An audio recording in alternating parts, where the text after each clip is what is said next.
Olá, ninhos! Olá, mis amores! Como está, meu terceiro ano lindo do meu coração? Eu espero que vocês estejam muito bem, que estejam curtindo, participando. E aí, já começaram a tirar as fotos? Não esquece de mandar pra gente. Manda as fotos pra gente começar a colocar ali, pelo menos no finalzinho da nossa unidade 1 ou lá na unidade 2. Na nossa unidade 2. Olha que ideia, a gente já pode combinar aqui. Vocês mandam, nós nos organizamos e na unidade 2, no finalzinho, a gente deixa ali umas fotinhas de vocês. Que assim, vocês se conhecem também, Isso né? mesmo. Ó que legal. Então, bora para as habilidades de hoje.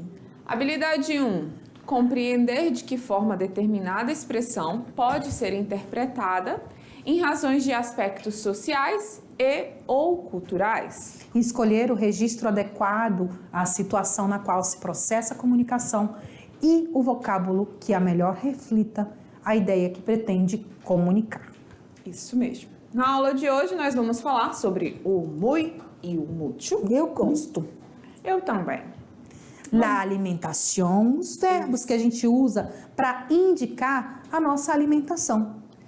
Algumas expressões idiomáticas, que são aqueles ditados populares, são expressões de cada país. O uso de emojis e relacionando eles ao nosso estado de ânimo. Isso mesmo. Vamos ver mais um pouquinho de Pablo Neruda, com 20 poemas e uma canção desesperada. E vamos viajar para o Paraguai. Então, vamos lá. Então, nem vamos mais perder tanto tempo, né? É isso mesmo. Nós tivemos uma aula onde nós falamos sobre os advérbios. Lembram disso? É verdade. Pois bem. Lá naquela aula nós falamos do uso do muy e do mucho como advérbio de intensidade, não é? E aqui a gente fala dele de forma separada. Por que nós temos uma aula só falando sobre o muy e o mucho? Porque são duas palavrinhas que trazem muitas dúvidas da língua espanhola para a língua portuguesa. Mesmo a gente não, quando faz a tradução, traduzimos de forma literal, porque tanto o muy quanto o mucho têm o significado de muito, né? Eles têm ali o mesmo significado, eles têm formas de serem utilizadas diferentes. O seu emprego, ele é totalmente diferente um do outro. Então, você não pode confundir um com o outro. Por exemplo, nós temos aqui as duas formas escritas. Te quiero mucho. La escuela é muy lejos de aqui. Traduzindo seria, eu te amo muito. Ou a escola é muito longe daqui. Continuou as duas traduções da mesma forma, muito. Mas o uso é diferente. Vamos dar uma dica já, Tainá. Está intensificando ali o valor do verbo. E o outro está intensificando o valor de um advérbio. Olha aqui, esse muy está se referindo a longe. E esse mucho está se referindo a querer, ao sentimento, ao amar no caso. O muy, ele é um advérbio de intensidade, como nós já falamos, e ele é utilizado antes. Olhem bem, prestem bastante atenção quando que nós vamos utilizar o muy. Ele é utilizado diante de adjetivos, advérbios ou locuções adverbiais. Quando nós vamos utilizar o muy diante de adjetivos, advérbios ou locuções adverbiais. Por exemplo, Juana está muito contenta. Ele está se referindo ao adjetivo contenta. Isso mesmo. Julio camina muito rápido. Ele está se referindo ao advérbio de intensidade e de modo rápido. Isso. Tu hermana habla inglês muy bien. Esse muy bien é uma locução adverbial, que é muito bem. Isso mesmo. O mucho, por sua vez, é um adjetivo determinativo quantificador. Olha a diferença. O muy, ele é um advérbio de intensidade. O mucho, ele também, quando traduzido, para a língua portuguesa, é classificado como um advérbio de intensidade. Mas aqui ele é utilizado como um adjetivo determinativo quantificador. Então ele vai ser utilizado quando? Antes de substantivos e depois de verbos. Como ele está acompanhando o substantivo, a regra é muito clara. A regra diz o seguinte, que o substantivo é uma classe de palavras variável. O adjetivo é uma classe de palavras variável. Sendo assim, o mútil vai flexionar. Eu tenho lá as flexões do mútil. Mucha, muchos, muchas. Então, ele vai flexionar em gênero e em número, quando estiver precedendo um substantivo. Isso. Certo? Porque ele vai sempre concordar com esse substantivo. Isso mesmo. Julio trabaja mucho. Esse mucho está se referindo ao verbo trabalhar. Então, ele não flexiona. Ayer llovió mucho. Então, ontem choveu muito. Novamente, não flexiona porque está depois de verbo. Quando ele estiver após o verbo, ele não vai flexionar, viu? Isso. Só para não confundir. Ele só vai flexionar quando ele estiver antes do substantivo, quando ele estiver fazendo a concordância com o substantivo. Quando ele estiver fazendo a concordância acompanhando o verbo, ele não flexiona. Ele mantém-se mucho. Por exemplo, Ana tiene muchas casas. Olha lá. Aí Aqui, flexiona. ó. O substantivo casas e o muchas está se referindo ao substantivo. Então, feminino, plural, muchas casas. Isso mesmo. Seguindo. Quando a gente acabou antecedendo, É verdade, né? porque no anterior a gente acabou mostrando aqui para vocês os exemplos de depois de verbo, né? Então a gente pode observar as crescido mucho, enfim, tudo depois de verbo. E aqui a gente vai ver agora antes de substantivo, que é ser apressada, né? A gente gosta de se adiantar. E quando ele vem antes do substantivo, vocês podem até estar aí falando conosco, não é? O que ele vai fazer? Vai concordar em gênero e em número. Com quem? Com o substantivo a qual ele antecede. Por ejemplo, hay muchas personas en la plaza. Tainá, la plaza. Em la placa é ótimo, mas também podia ser Sim. um desenho numa placa, né? Sim. Que tem muitas pessoas. Tengo muchos libros. Mucha gente no creía en nuestra relación. En este río hay muchos peces. Então, você pode observar que todo o uso do mucho aqui está se referindo a um substantivo. Então, irá concordar em gênero e número. Não esqueçam disso. É muito fácil, gente. Muy mucho. É muito simples. Só que aí... Para complicar um pouquinho, né? Tem o quê? A sua exceção. Toda regra tem uma exceção. Claro que tem. Então, o mu e o mucho não pode ficar fora disso. Não, de forma alguma. E então, o que acontece? A gente viu que o muy, ele é usado antes de adjetivo e advérbio. Beleza? Isso. Só que, porém, contudo, todavia, entretanto, Tem. quando o advérbio for antes, depois, mais ou menos, nós vamos utilizar não o mútil, o muy, e sim o mútil. E concordando, então pode ser mútil antes, mútil depois, mútil mais, mútil menos. E quando o adjetivo for maior, menor, melhor ou pior, eu também não vou utilizar o muy, e sim o mútil. Então, como fica? Mucho antes, mucho después, mucho más, mucho menos. Mucho mayor, mucho menor, mucho mejor e mucho peor. E sendo que ele vai seguir ali a regra de quando acompanha o verbo, ou seja, não flexiona. Isso. Certo. Los candidatos llegaron mucho antes de la hora. Llegaremos mucho después de ti. La película es mucho mejor de lo que pensamos. Certo? Fácil, não foi? Muito simples. Confessa aí pra gente, vocês estão dizendo que coisinha mais simples, mas é mesmo. Então vamos falar agora de comida? Ah, vamos. Eu gosto muito. E a Ilha gosta mesmo de comer muito, ó. Eu não. Tá vendo que eu sou magrinha aqui? É, somos super magrinhos. Quase não gosto de comer, hein? Então vamos ver aqui os verbos que se referem à comida. Nós temos 4 verbos em espanhol que se referem diretamente à comida. O primeiro é desayunar. Que é o café da manhã. El desayuno es la refeição mais importante del dia. E é verdade. El desayuno, desayunar, é tomar café da manhã. Olha que diferente da língua portuguesa, né? A gente não tem um verbo específico, né? Não A tem. gente usa eu vou tomar, eu vou comer.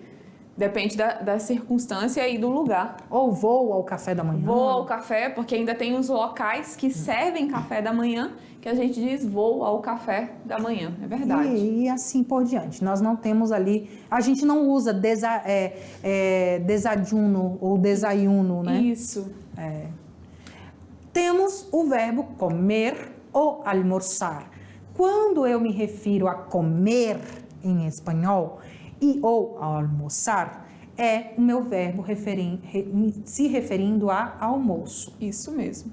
Então, às vezes eles falam, que tiene para comer? Que tiene para ele comer?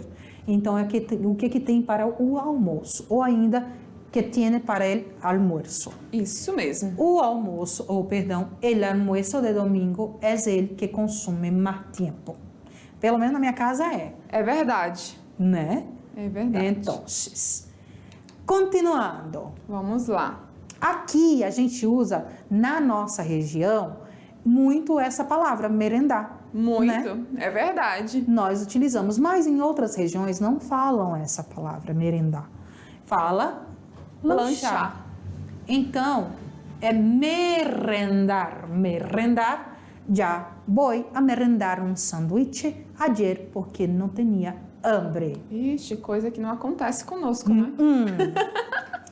E para finalizar, nós temos ali o verbo cenar. O que é cenar? A gente já viu café da manhã, almoço, lanche ou merenda, né? Uhum. Então, nós temos, claro, que a nossa janta. Então, é o jantar, é a cena. Para cenar, prefiro estar a seu lado.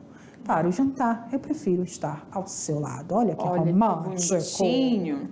Então, quando a gente fala em verbos ligados à alimentação, automaticamente a gente vai falar de alimentação. Continuando ainda, a gente vai falar de tipos de verbos para tal forma de condimento, de cocção. Olha aí. Porque ele está totalmente ligado aos nossos verbos de alimentação. Lá. Então, nós temos assar, que é assar em língua portuguesa. As formas de assar são variadas. Freír, que é fritar.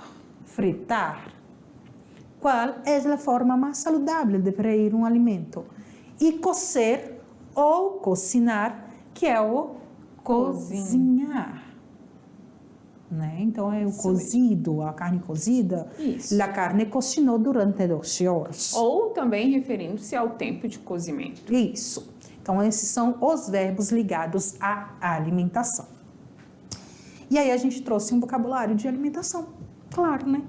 Já que a gente está falando de comida. Não tem como fugir. Vamos trazer tudo completo. Com certeza. E nas fotos que vocês vão mandar pra gente, publicar lá na unidade 2, você pode fazer um prato de origem espanhola. Olha aí. Tirar as fotos e mandar pra gente, não é, Olha Tainá? só, ela não tá querendo demais não, né? Então, meus amores, nós temos el macarrón, Que é o macarrão, galletas, bolachas, arroz, arroz, tarta ou pastel, bolo, pan, pão, harina, farinha, açúcar, açúcar, plátano, banana. a gente está falando agora das frutas, Olha lá. limão, Limão, sandia, melancia, uva, uva, ananás, abacaxi, Fresa ou frutillas, morango, aguacate. abacate. Ou ainda avocado.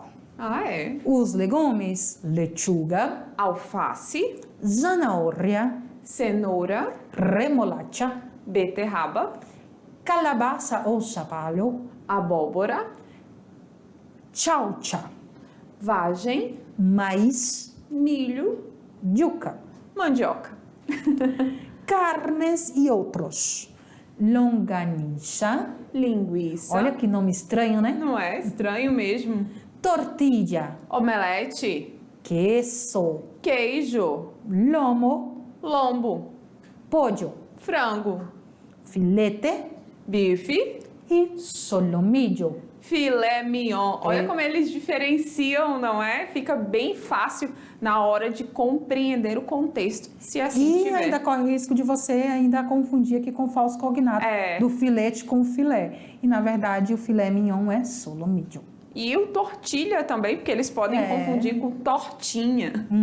Isso. Ou ainda aquelas tortilhas mexicanas. Isso. Mas na verdade elas são muito parecidas. Então eles assemelham pelo formato. Pelo contexto. Então o omelete é no mesmo formato da tortilha. Frases que usamos para pedir alimentos. Una mesa para dos, porfa. Yo quiero de primero gazpacho y de segundo pollo con papas. Puedo ver el menú, porfa. Que lleva la ensalada mixta o que va na salada mixta.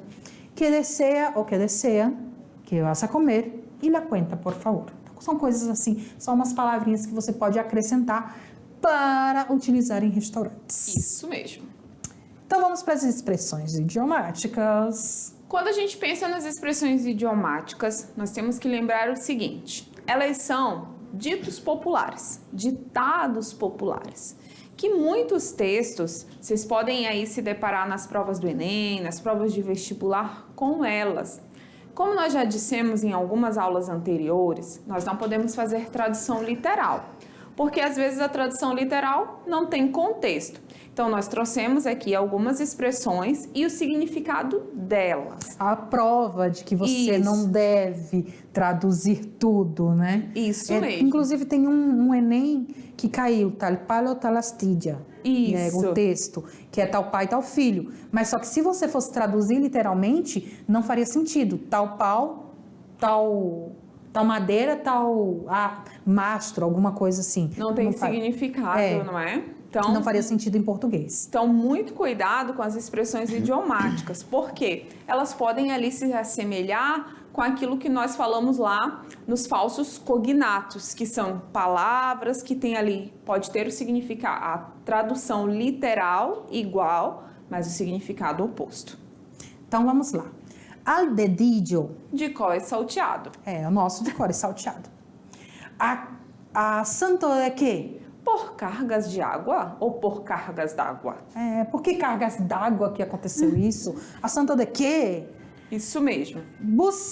Buscarle 5 pies al gato.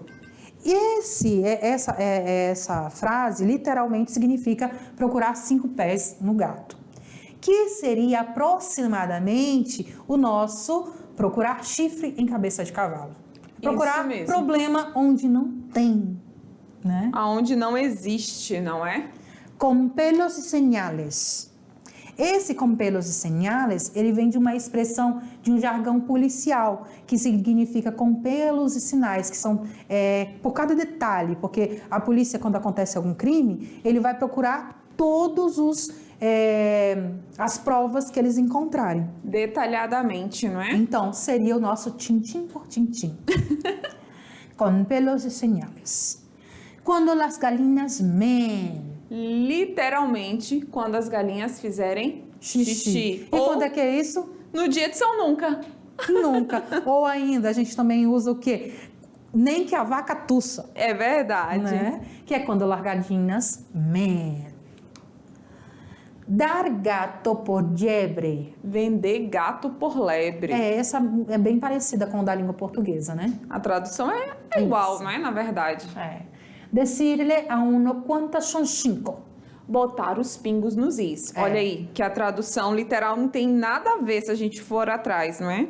Que aí seria dizer a alguém quantas são 5. Não faz Estranho, sentido. não é? Estar a duas velas. Literalmente estar a duas velas. Né? Sem dinheiro. Só que olha o significado. Está duro, sem dinheiro. É tipo assim, vai acabar a luz e eu tenho só 2 velas. Então eu não tenho dinheiro para comprar. O que eu vou fazer? Então seria ali a gente aproximando essa significação. Isso mesmo. Em menos de cantangaggio ou em um 2x3. Num piscar de olhos. Que é rapidinho. Rapidinho. Empinar el codo. Levantar o cotovelo. Ou encher a cara. Porque a pessoa, quando bebe, ela levanta o cotovelo, né? Vira o copo, levanta o cotovelo. E agora, pensando ainda ali, vamos para os nossos emojis. Eu gostei demais dessa parte. Olha lá. Os estados de ânimo ligados aos emojis, que são as coisas do nosso dia a dia, né? Quem não usa emoji hoje em dia? E aí vocês podem se perguntar, mas para que eu preciso saber dos estados de ânimo? E se lá na prova do Enem você tiver uma questão envolvendo um diálogo das redes sociais, das mídias, ou ali do WhatsApp, do Telegram? Olhem, lá nesses meios de comunicação, no WhatsApp, no Telegram, ou ainda nas mídias sociais, hoje nós temos um novo tipo de linguagem, já ouviu falar, Tainá, que é o figurinês. É verdade, é se comunicar através de figuras e através dos emojis. Mesmo. Então vamos lá. Primeiro nós temos... Eu acho que é feliz. El feliz. Acá temos o oposto do feliz. Triste. Triste. Acá. Enjoado, fadigado. Enojado. Surpreso. Surpreendido. Com sono. Somnoliento. Pensativo. Pensativo. Eu uso bastante o pensativo. Ou então, não entendi, não é? É. Saudável. Saudável. Como eu não encontrei um emoji assim, que o mais próximo do saudável é a carinha do anjinho ali, né? Que aí você pode também usar para feliz, né? Dependendo da situação. É isso. E aí, esse outro aqui já diz tudo, né? Enfermo, doente. Enfermo, né? Enfermo.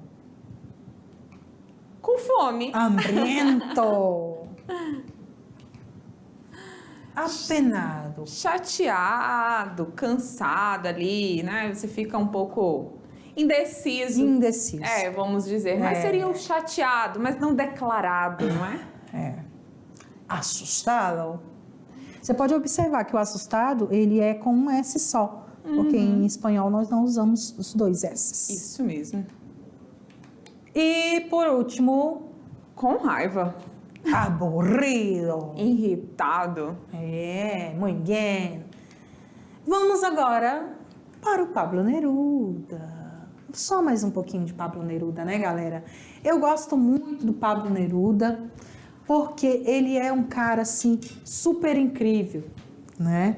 Ele era muito gente boa. Sabia que esse nome, ele é uma... Como é que... Fugiu agora da minha memória. Já tu lembra. Ele não era o nome verdadeiro dele. Era o pseudônimo. Isso, professora Tainá. Tá vendo como 2 cabeças pensam mais que uma? Era o pseudônimo dele. Ele é chileno. O verdadeiro nome dele é Ricardo Eliezer Naftali Reis Bossoalto. Ele também, fora escritor, fora um monte de coisa, ele também foi ex-senador no Chile. Ele é chileno, como diz aí no nosso texto, e os 20 poemas, claro, que é um livro de poesia, né?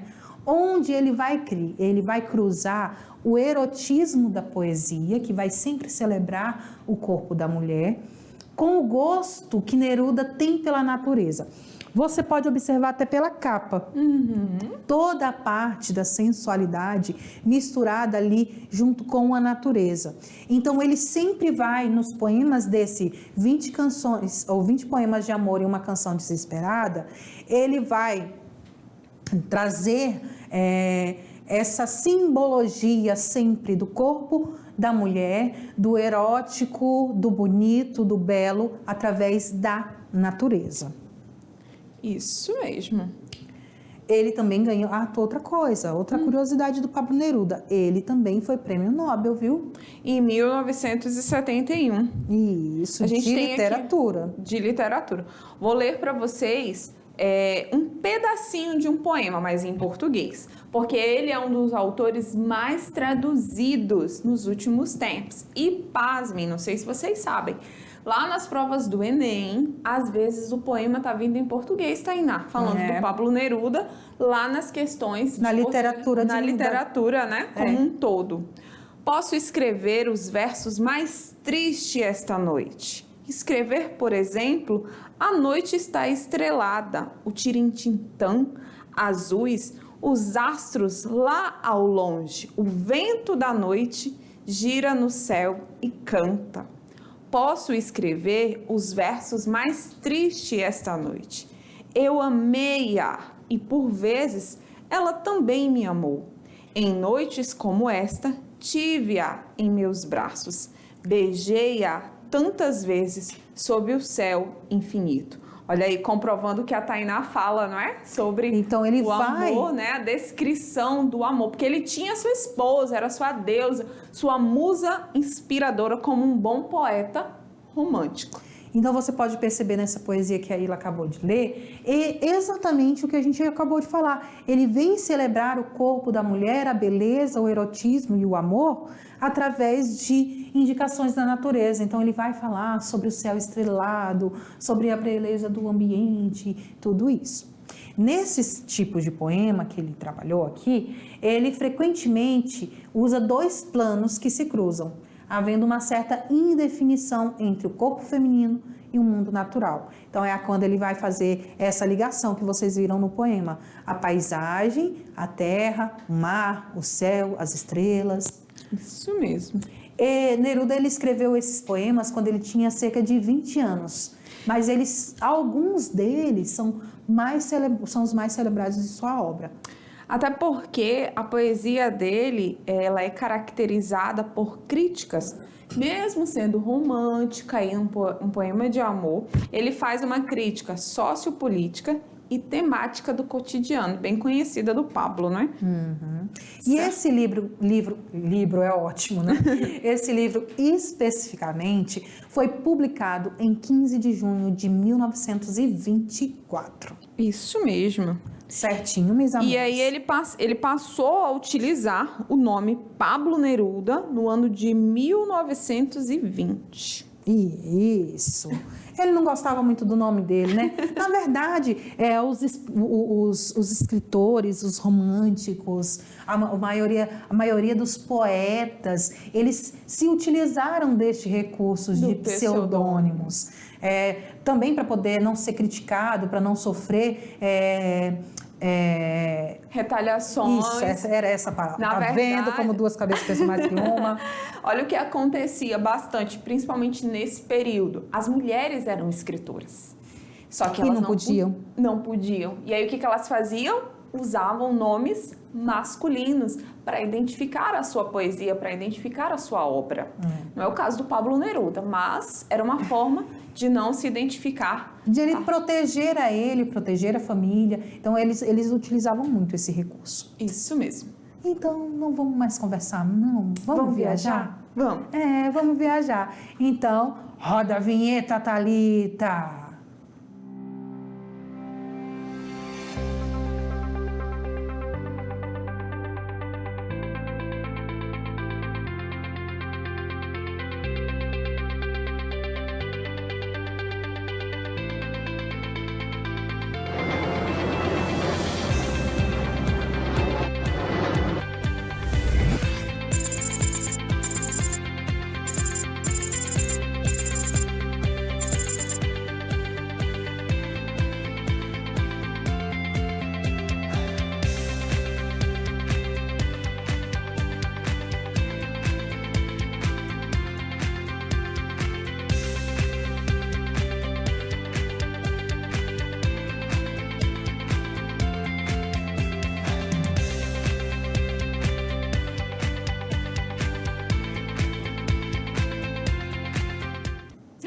E aí, aportaram?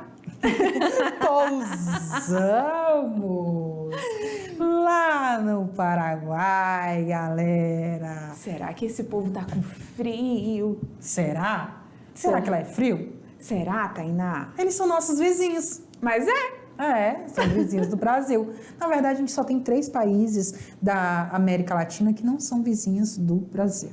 Certo. Então vamos lá, para as curiosidades desse país belíssimo que o povo gosta muito de ir Para comprar. fazer compras. Então vamos lá para as curiosidades. O Paraguai, na sua maioria ali, na sua maior parte das suas comidas típicas, nós temos a chipa, a sopa paraguai. Que não é uma sopa. Não é uma sopa, é tipo um cozido, não é? E ele leva... É na sopa paraguai que leva o milho? Leva o milho e ele não é uma sopa, ele é tipo... É quase que um arroz, feijão, frango e milho. Isso. É aquele nosso prato feito. Isso, só que é uma misturada tudo, né? É um prato, pratão. E olha lá, um dos ingredientes principais da culinária paraguaia é o milho e a mandioca.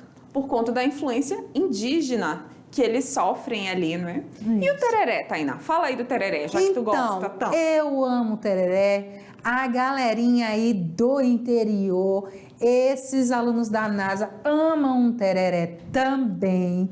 E vocês sabiam que o tereré ele foi inventado no Paraguai? Olha lá.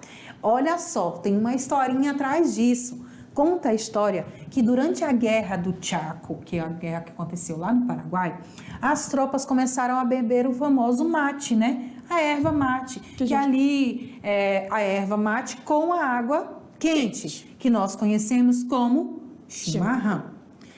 Só que, como eles não tinham como acender o fogo, eles passaram a beber frio mesmo, não é? Não tinha outra coisa, não tinha outra solução. Eles passaram a beber frio. Para quê? Para que eles não acendessem o fogo, porque com isso chamaria a atenção da tropa inimiga e ia denunciar o lugar onde eles estavam. Isso então, mesmo. Traduzindo para o linguajar paraguaio, tereré ou tererê, ele significa mate gelado. Isso. Simples assim. Fácil. Muito, muito. E ainda acham que o tererê é uma invenção brasileira. E nem é, não é? Não é mesmo. Agora, uma outra curiosidade muito bacana. O Paraguai, ele é o único país da América do Sul que utiliza ainda o Guarani como língua oficial. Isso mesmo. Não é só um dialeto, Isso. Não é só uma influência dos índios guaranis. Não, é o idioma deles mesmo. Ensinado, inclusive, nas escolas. Eles não falam somente o espanhol, eles têm esses 2 idiomas na língua oficial, como língua oficial, o Guarani e a língua espanhola. Olha lá. Na bandeira do Paraguai, ela é a única do mundo que tem um verso do seu brasão. A usina hidrelétrica de Itaipu, no Brasil, ela é metade brasileira e metade paraguaia. Vocês sabiam disso? Olha lá, será que eles sabiam lá? E o mais interessante é que quando você vai fazer o passeio, né? Você passa pelos 2 países sem perceber. Você tá ali passeando de boa, do nada você tá no Paraguai. Isso, na travessia. É assim, é igual ali no Acre, que tem a divisa com a Colômbia, que um lado, lá em Brasileia, se eu não me engano, você tá na rua, você pisou num lado, tá na Colômbia, pisou no outro lado, tá no Brasil. Então você consegue estar em 2 países ao mesmo tempo. Olha aí. E a integração entre os 2 é algo muito bonito, muito forte. E lá tem trabalhadores tanto paraguaios quanto brasileiros e do mundo inteiro. E eles vivem super bem. Não tem esse negócio, essa confusão, essas brigas entre Paraguai e Brasil. Igual o povo fica falando por aí, Argentina e Brasil, esses conflitos. Não existe, na verdade. Eles são ali uns grandes hermanos mesmo, somos grandes amigos dos nossos vizinhos, os paraguaios. E sem contar que nos últimos anos, muitos brasileiros têm saído aqui do Brasil, não somente para fazer compras, mas também para estudar nos cursos aí na área de saúde, já que nesses países como o Paraguai, a Bolívia, a Argentina, o custo-benefício é menor do que aqui no Brasil. E já se estuda a possibilidade de validar esses diplomas com as universidades brasileiras. Sem precisar fazer uma prova, sem precisar então já existe muitas burocracias e gastos desnecessários, né? Isso mesmo. Galerinha, nós chegamos então ao final de mais uma aula. Eu espero que vocês tenham gostado. Qualquer dúvida, nós estamos sempre aqui. Pode mandar perguntas, mande a sua fotinho pra gente. Para a segunda unidade, a gente poder lembrar, falar da sua escola, falar o seu nome no final das nossas aulas e mandar um grande alô. Pois é. E qualquer coisa, manda um recadinho pra gente no YouTube também, que eu vou amar ler e responder vocês. Tá bom? Um grande beijo. Besos, besos e hasta la próxima classe. Tchau, tchau, galera.